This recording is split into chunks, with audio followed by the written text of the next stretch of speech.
What is up, everybody? Ace here, and I'm back in the JFS, and we're just gonna walk and talk. And this is going to be a UHC post-viewing recap, and we gotta talk about. We're gonna deliver.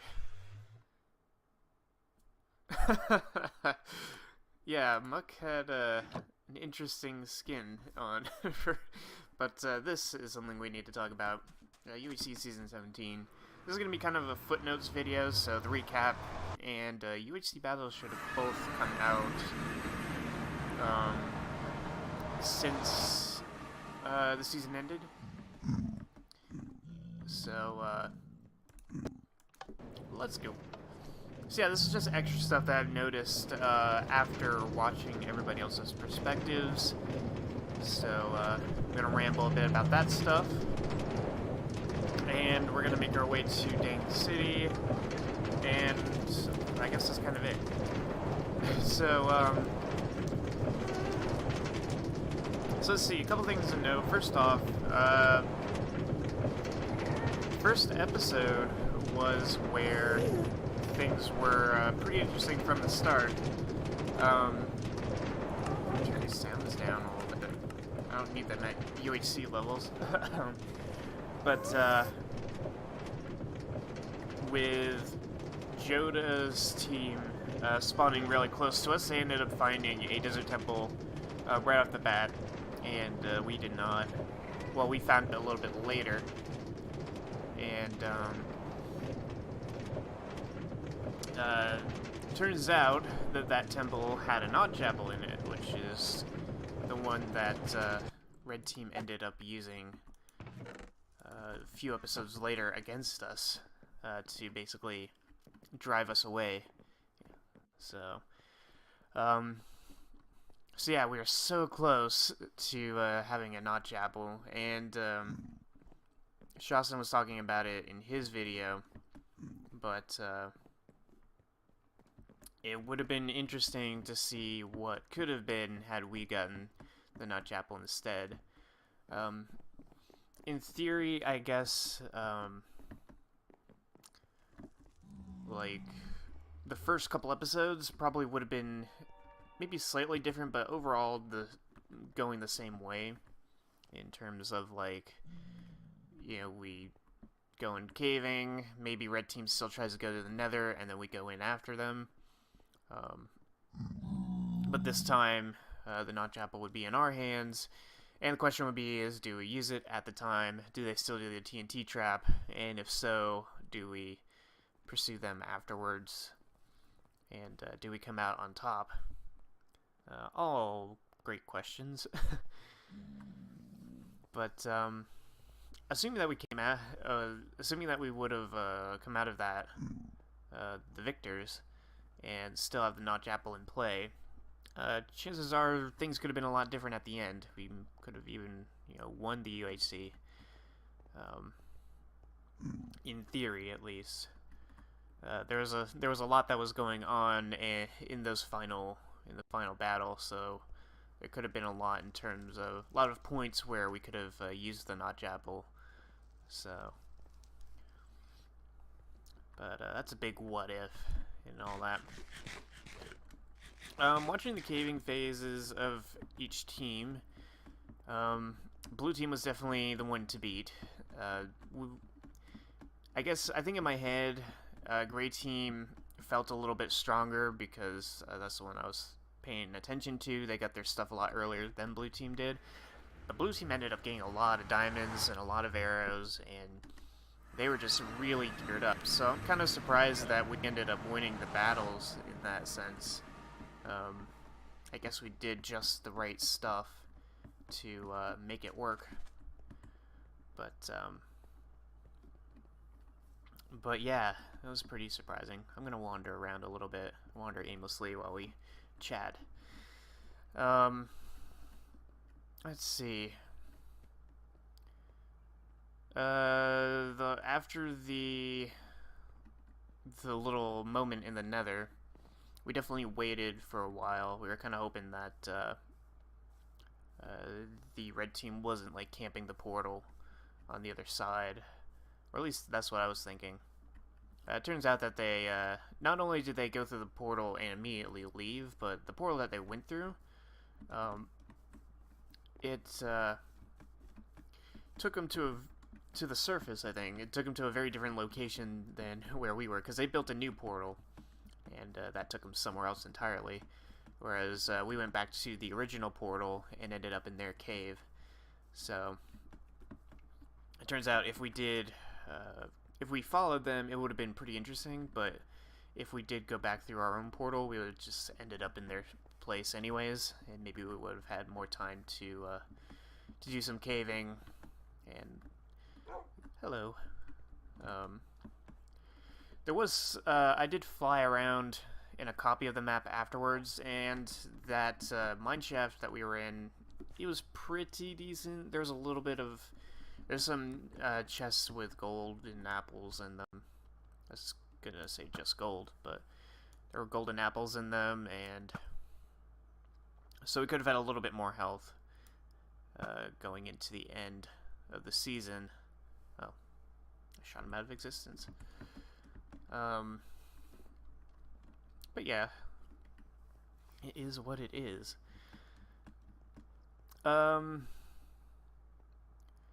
Let's see. Turns out that the base that we found partway through the season, I thought it was red teams, because it felt like we were in hot pursuit of them, like we were like an episode behind them in terms of where we were going and where they were going. It turns out that that was blue team's base, and they had actually just left, like maybe a few moments beforehand, which you know, before that point, you know, red team was the only team that we knew existed, that we could confirm that existed. And to think that we could have gotten that close to such a strong team at the time, you know, how would that have gone through if we got into combat with them at that time? You know, we could have even ended up on the losing side of that one. But turns out we waited just long enough. Hope you like Quake Pro. I don't really want to turn it down.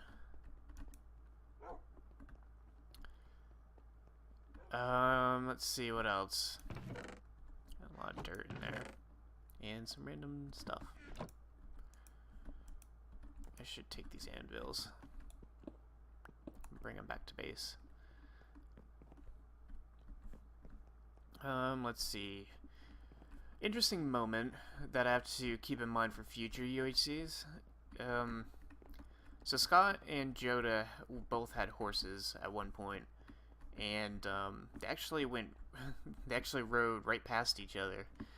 Joda noticed. I don't know if Scott noticed at the time, but Scott did run into Joda's body, basically. Just when you leave a chunk, sometimes your body remains there for a little bit. And according to the others, you can't shoot it, but you can actually hit it with a sword, and the person will take damage, and that body will either like reunite with where it's supposed to be, or stay there for a little bit. But interestingly enough, watching from Joda's perspective when he crossed paths with Scott,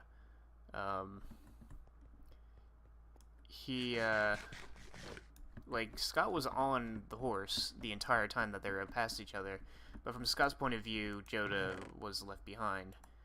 So I'm not really sure what that says for future UHCs, if fighting a horseback would be a bad thing.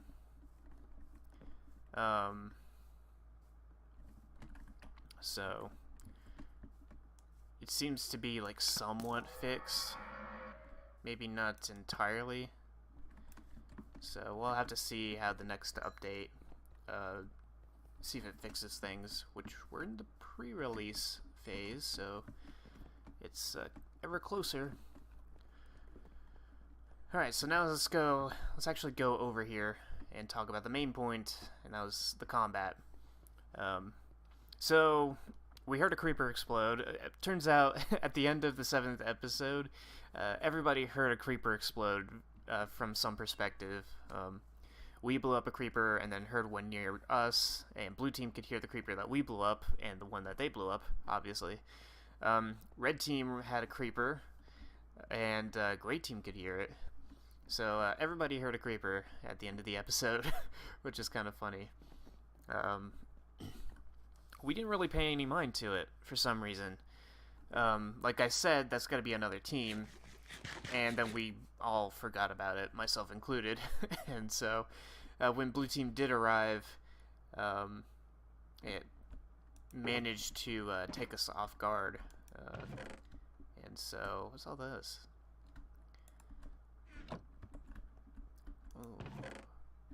No, I'll go into the thing.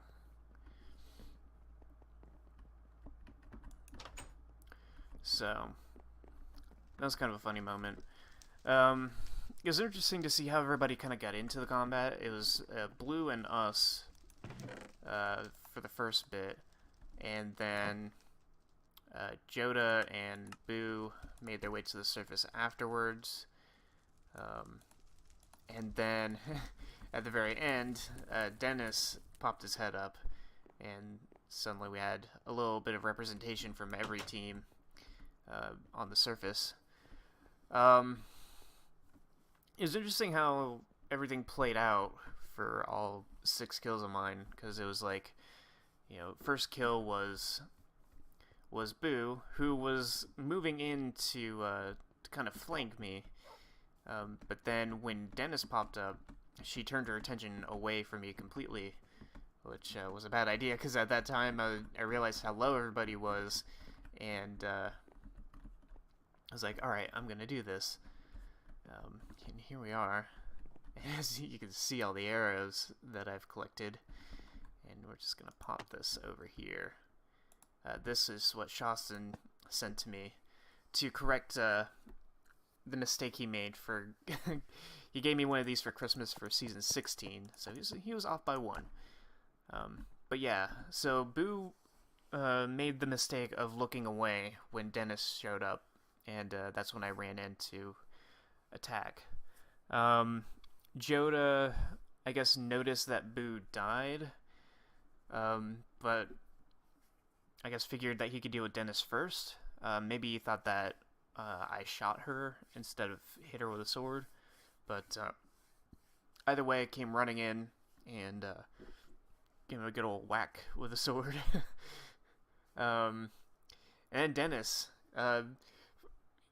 turns out that once I killed Joda, like watching from his perspective, he turned away, which was kind of funny.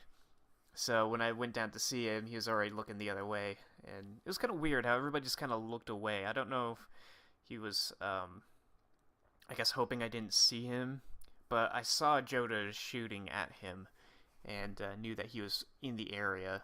So Nature's fight was probably the most peculiar, because he definitely, for one thing, I think he got like 1, maybe 2 hits on me the entire fight, and I got the rest of the hits, which was kind of weird because we were both, you know, in the same range of each other. But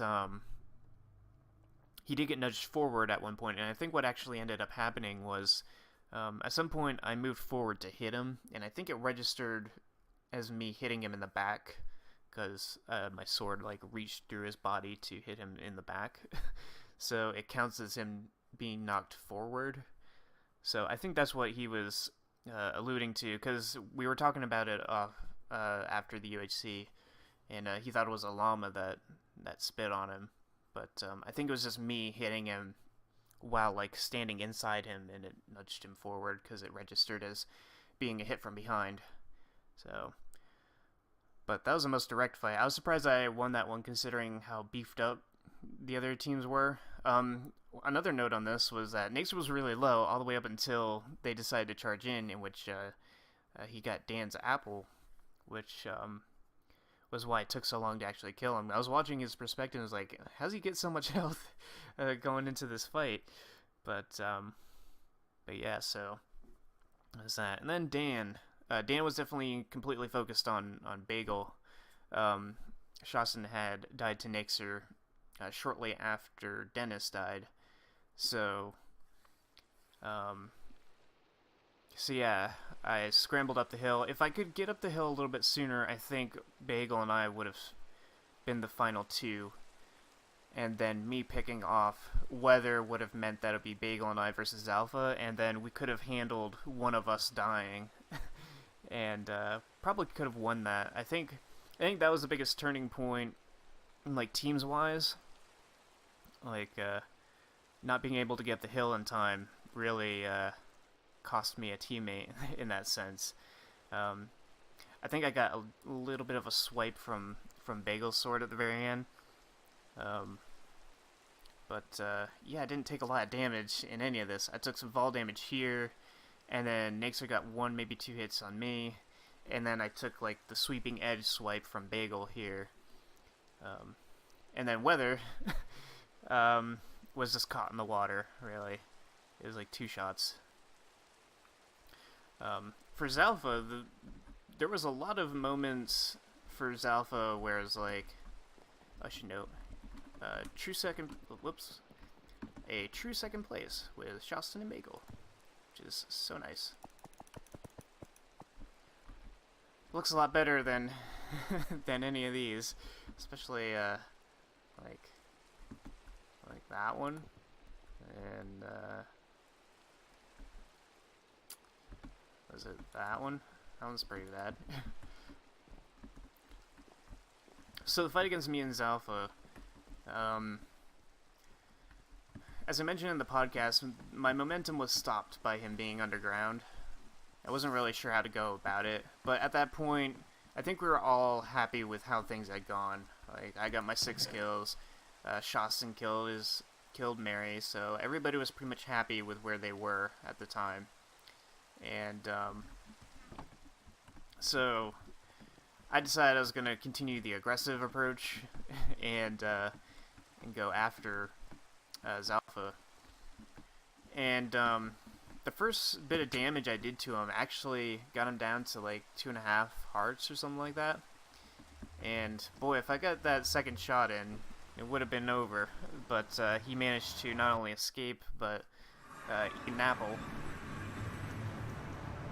And then, the whole back and forth thing.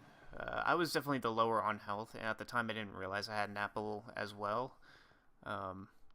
So when we got down into melee combat down underneath, it was like, I don't want to get into this too much because I'm pretty sure I'm going to die here. I don't know if I had the better sword, though. I'm not sure. But Zalfa had an extra apple, as did I. So I came back up to the surface. And it turns out in that final segment there, first of all, the lava was definitely what killed me.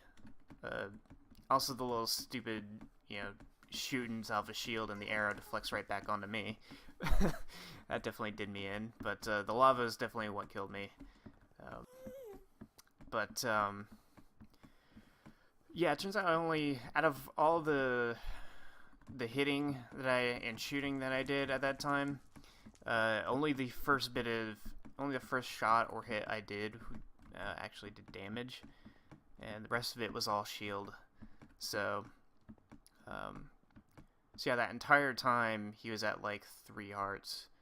So playing a much more conservative approach at that moment probably would have turned things back into my favor, and I could have won it. It's the common theme of how aggressive should you be, and for the majority of my kills, aggressive worked really well. And I'm surprised at how well, abandoning my team to go kill people ended up working, because that could have really backfired if blue team, if Nixer and Dan ended up charging. But everything kind of just fell into place at the time. You know, Mary had just died. Boo and Joda and Dennis were all low on health and were fighting each other. So, yeah, everything just kind of worked out. So, it was pretty cool. Well, no, I gotta deliver these anvils. So yeah. So yeah, in the end, I guess if I played a little bit more passive in that final bit, you know, I probably would have had a better chance of winning it. But, yeah, 6 kills is good. It's apparently the second most kills from a single person in a single season.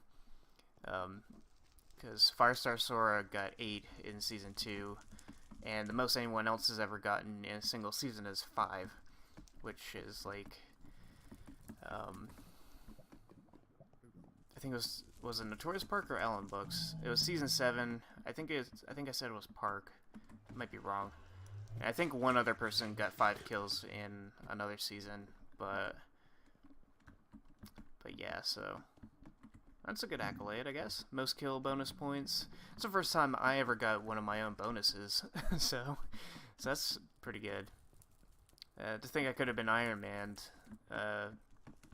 if I just didn't let that skeleton give me a kiss. He was basically that close. He gave me a little smooch on the cheek while shooting an arrow into my chest. Judas, no. So yeah, it was a good season, really good season. I think everybody liked it. One of the good points about it was that it was a pretty short one. And while I like any UHC that has a good story, so you like season 12 was, I think, a really good UHC despite how long it was. But that's just me. See if I can do this. But yeah, this is definitely one of the oh, that's cool. Definitely one of the better UHCs we've had. As for where it ranks amongst the others, I am not going to mention that because I got some stuff I'm working on. Oh man, am I really gonna keep doing this? So let's see. I'm gonna try from here. I threw it directly into the air. Yep. That one should do it. Yeah. Okay. There we go. Awesome. So, yeah. Hope you guys have enjoyed watching. And I shall see you all next time.